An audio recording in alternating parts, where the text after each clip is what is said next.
bagi bangsa ini. Shalom, puji Tuhan. Shalom. Kita kembali bertemu di dalam perbincangan yang sangat menarik. Saya bersama dengan Bapak Pendeta Kurniawan. Shalom. Shalom Bapak, apa kabar? Baik, Sehat, puji Tuhan. Nah, Tuhan. untuk masyarakat Polonias, tentu kita rindu ke Polonias menjadi kepulauan yang baik, yang berkualitas dan menghasilkan manusia-manusia yang unggul. Itu sebabnya dalam sharing kali ini, dalam program kali ini adalah membangun manusia yang unggul di Kepulauan Nias. Ya, ini menarik sekali. Dan tentu bersama narasumber kita yang luar biasa sekali, yaitu Bapak Pendeta Kurniawan Dharma Saputra. Berbicara soal program ini, Pak, maka tentu ini menarik sekali karena memang ada satu statement yang berkata bahwa kalau mau membangun sebuah bangsa, maka bangunlah dahulu manusianya. Amin. Ya.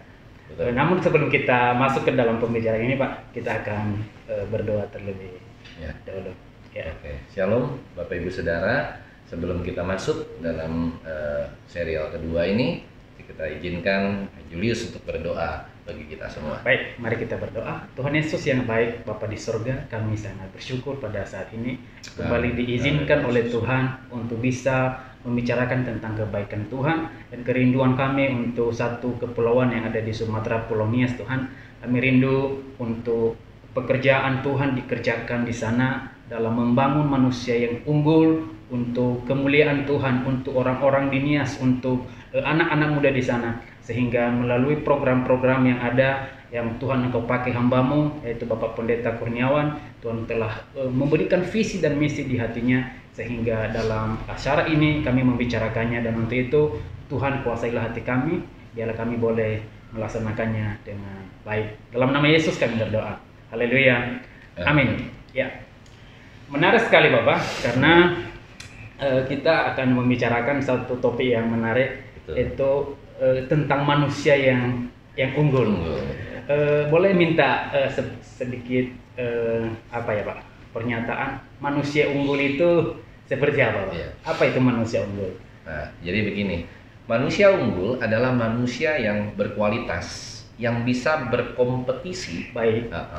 Di dalam dunia dan era yang hari-hari ini begitu maju, baik secara teknologi maupun secara perekonomian dan yang lainnya.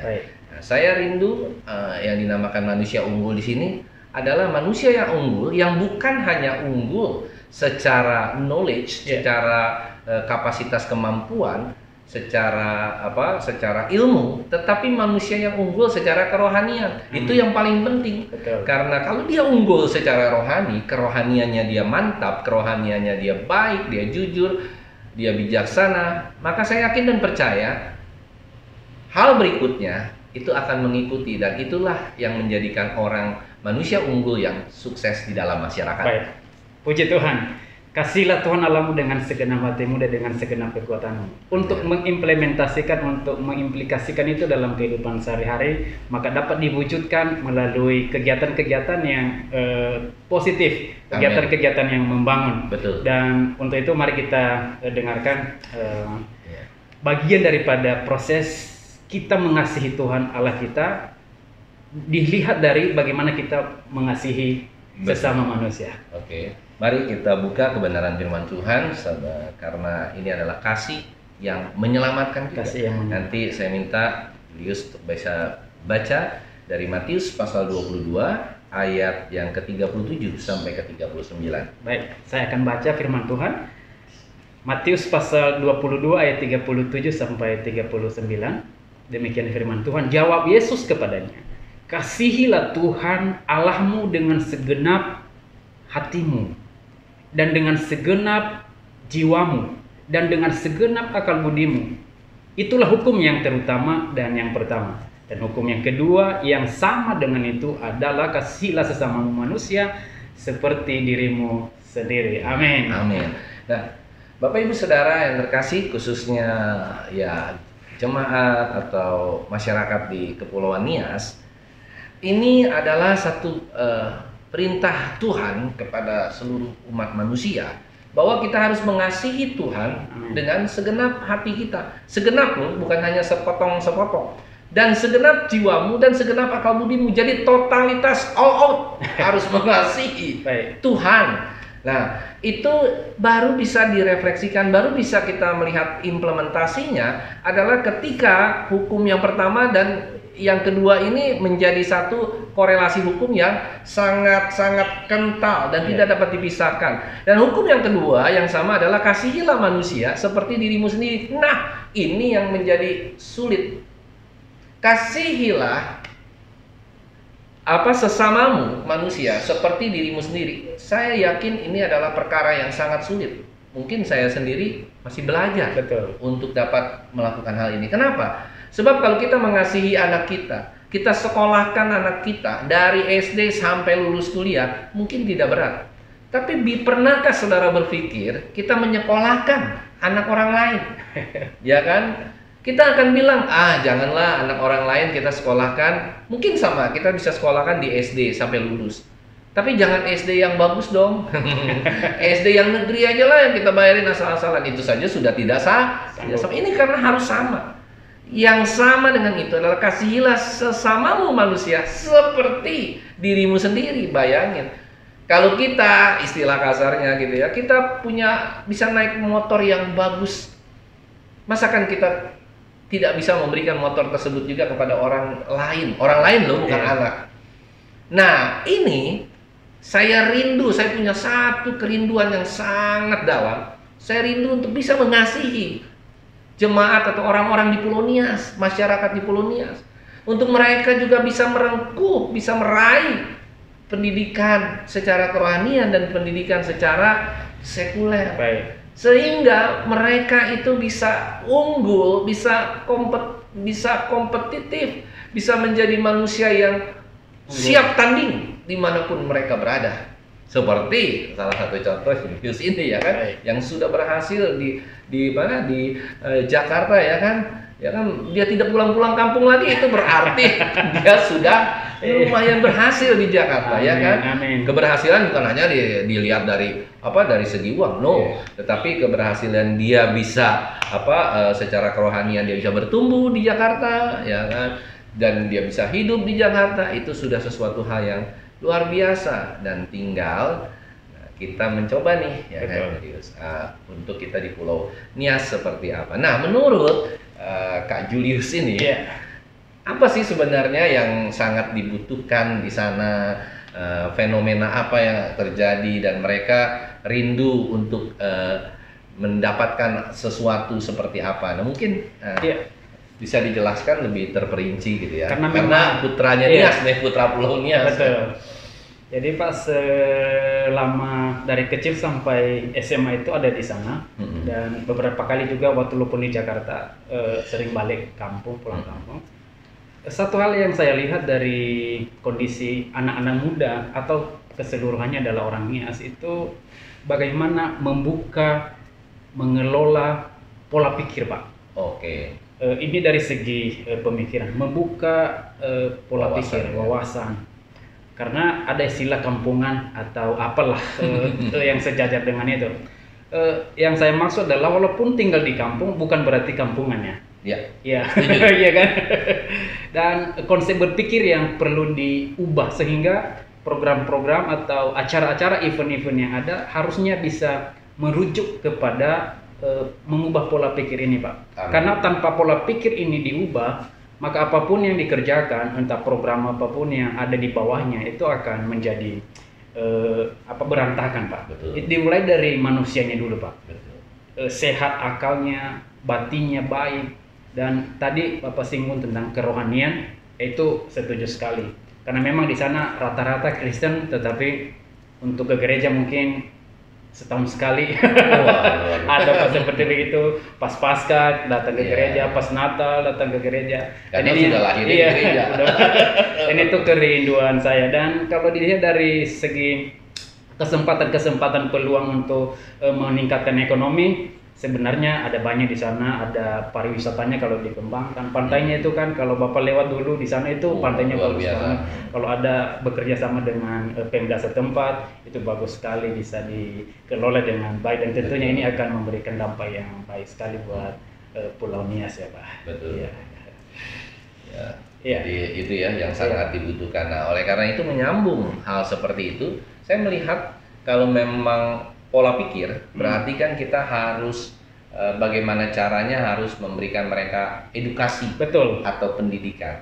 Nah, dengan merubah pendidikan menjadi lebih baik, dengan kita misalnya saja memperbanyak sekolah di sana, tapi sekolah yang bersifat kerohanian dan juga bersifat juga sekuler, itu dipadukan. Nah, sehingga mereka ini sedikit demi sedikit pola pikirnya mulai berubah. Betul. Yang tadinya hanya mungkin ya kan, hanya setiap hari makan, tidur, bangun, ya mungkin ada pekerjaan sedikit-sedikit, ya sudah akhirnya menikah, Betul. punya anak, selesai kan? Iya. Nah, tapi ini kita sedikit memberikan satu stimulasi pendidikan agar mereka bisa melihat ada satu masa depan yang berbeda, ada masa depan yang lebih baik gitu ya, bukan hanya lebih baik untuk mereka, tapi mereka itu harus berguna bagi orang lain. Seperti tadi dikatakan, kasihilah sesamamu manusia seperti dirimu sendiri. Jadi kalau orang-orang Nias sudah diselamatkan, ya mereka tiba saatnya untuk bisa menginjil ke berbagai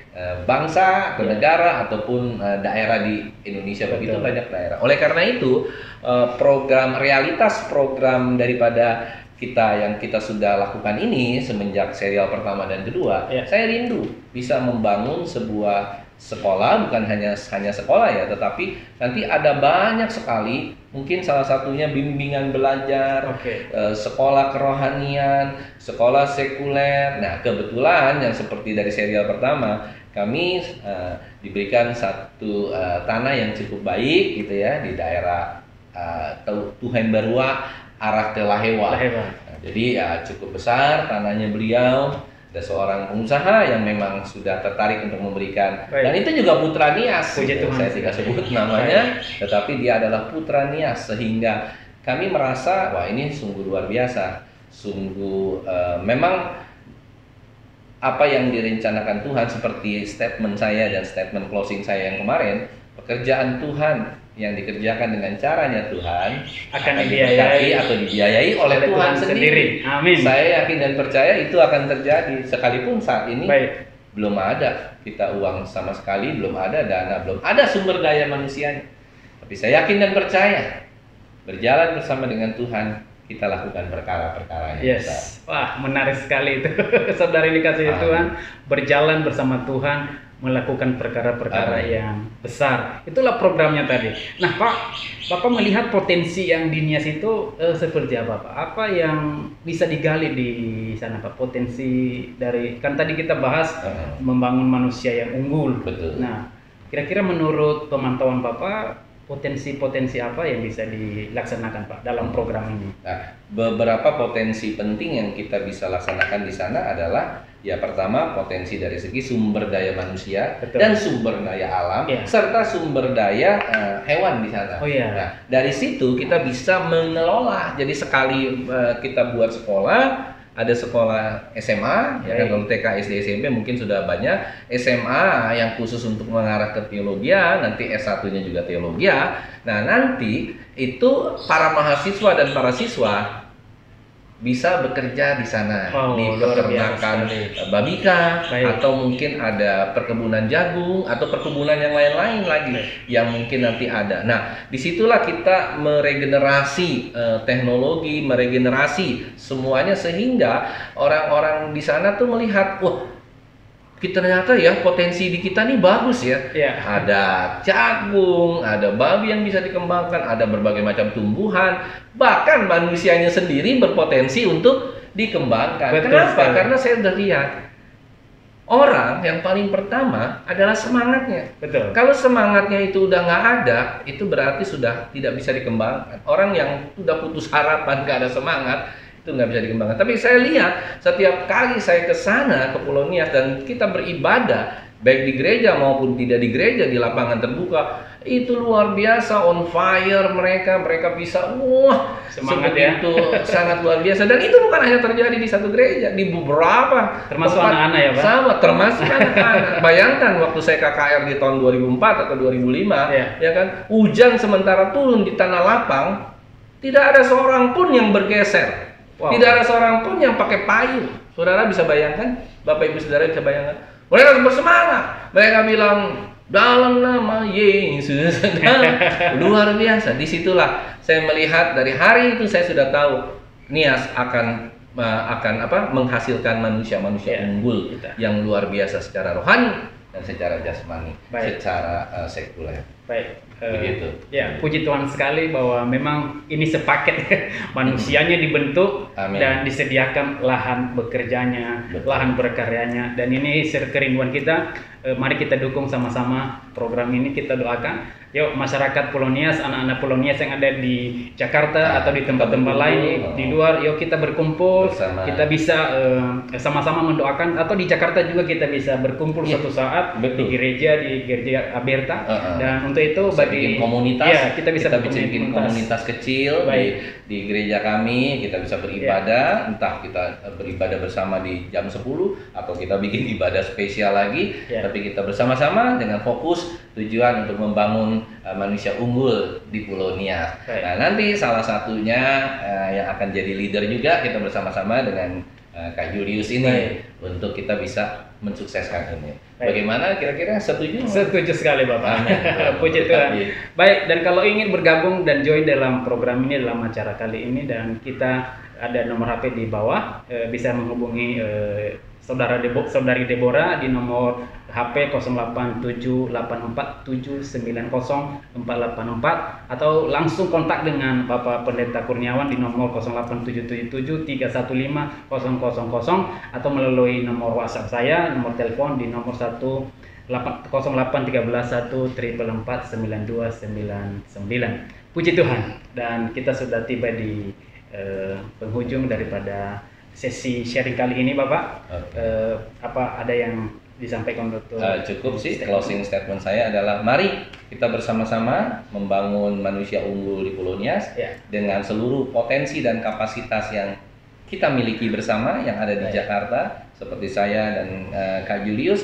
Kita bersama-sama mungkin dengan berbagai macam bangsa, baik orang Nias juga, baik orang Batak, baik orang yang lain-lain, orang China dan yang lain.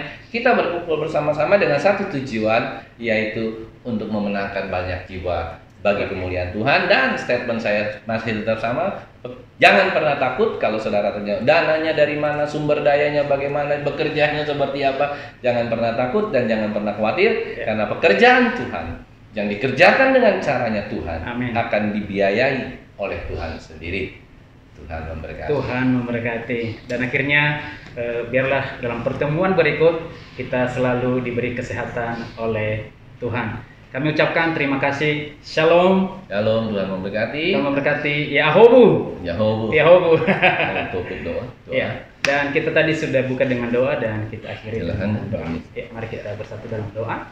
Bapa di surga, Bapa yang maha baik, kembali kami mengucap syukur kepadamu Tuhan buat hari, buat waktu yang indah ini. Tuhan, terima kasih atas segala obrolan yang begitu bernilai untuk kemajuan Kepulauan Nias, dan juga untuk visi misi yang Tuhan taruh dalam hati kami, dalam hati Bapak Pendeta. Kiranya ini boleh terrealisasi dan kami boleh melihat bagaimana Tuhan bekerja di tengah-tengah program ini. Kami sadar bahwa tanpa Tuhan kami tidak mampu. Untuk itu Tuhan berikan kekuatan, kemampuan supaya ini boleh terrealisasi dengan baik. Kami ingat Pulau Nias, Tuhan, kami berdoa kiranya damai sejahtera Tuhan boleh bersama dengan Kepulauan Nias. Dalam nama Yesus Kristus Tuhan kami berdoa dan mengucap syukur. Haleluya.